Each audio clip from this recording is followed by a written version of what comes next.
अस्सलाम वालेकुम दोस्तों, ग्रीन एंटरटेनमेंट जे ड्रामे ग़ुलाम बादशाह सुंदरी जी अपडेट खणी हाज़िर थी चुका आहियूं दोस्तों। इन खां पहिरीं असांजे चैनल ते न्यू आहे तो सब्सक्राइब करे हाल ते क्लिक कयो।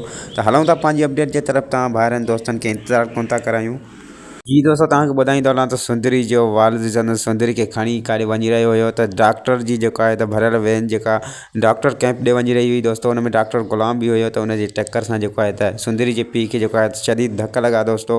जेको त पंहिंजी कैंप ॾे जेको आहे सुंदरी समेत जेको आहे त सुंदरी जे पीउ खे खणाए वियो दोस्तों। ऐं मां तव्हांखे ॿुधाईंदो हलां त उते जेको आहे त उनजो इलाजु ठीकु ठाक हले थो। पर हुनजी जेका बीमारी आहे त जेको धको लॻण जी जाइ त बिल्कुलु पंहिंजी जाइ ते आहे दोस्तों। पर हुन जेको त दिलि खे जेको आहे त कमज़ोरी आहे ऐं दिलि हुनजी जेका आहे त बीहण जे क़रीब आहे दोस्तों। त उहा बि जेका त डॉक्टर ग़ुलाम खे ख़बर पइजी चुकी आहे। ऐं जॾहिं सुंदरी खे ॿुधाए थो त तव्हांजे बाबा सां त हीउ मसइलो थियो आहे त उनखे धका बिल्कुलु लॻा आहिनि। पर हिन जो टेंशन न आहे, हिनखे अञा को ॿियो मसइलो आहे। हिते सुंदरी जेको आहे त चिड़ी वञे थी त तव्हां हाणे जेको आहे त पंहिंजे धकनि खे जेको लिकाइण जे लाइ मुंहिंजे बाबा ते ॿियो इल्ज़ाम हणी जॾहिं मरी वञे मुंहिंजो बाबा त उनखे त माना तव्हांजो को बि इल्ज़ाम न अचे ऐं जेको आहे त तव्हां सुरख़ुरी थी वञो। मां ईअं कॾहिं बि करणु कोन ॾींदुसि। मां तव्हांखे पुलिस जे हथां फसाए रहंदुसि।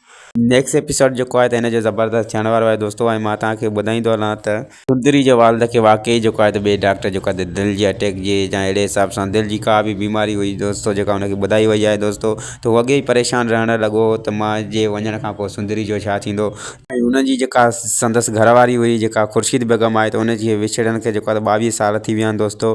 त जहादात जेको बादशाह सरकार जो वालिद आहे दोस्तों त उनजी ग़लतीअ सां जेको आहे त इहा तलाक थी हुई दोस्तों। ऐं उनखे जेको आहे त संदसि ख़ुर्शीद बेगम जो मुड़ुसु जेको आहे सुंदरी जो वालिद साहबु आहे दोस्तों। त उनखे ज़ोरी जेको आहे त पने ते जेको आहे त तलाक ते साइन कराई वई हुई। जेका ख़बर वजह हुनखे अमीर माण्हू हुया दोस्तों बादशाह सरकार वारा, ऐं हीउ ग़रीब हुयो। त वजह उहा हुई। पर ख़ुर्शीद बेगम जेको आहे त अञा ताईं उनखे यादि रखे थी दिमाग़ में। ऐं सुंदरी जे पीउ खे बि संदसि जेको आहे त घरवारी यादि आहे दोस्तों। उमेदु आहे त हीअ वीडियो तव्हांखे पसंदि आई हूंदी। वीडियो पसंदि अचे त लाइक सब्सक्राइब शेयर ज़रूरु कंदा। वरी मिलंदासीं न्यू वीडियो जी अपडेट सां गॾु। ख़ुदा हाफ़िज़ दोस्तों।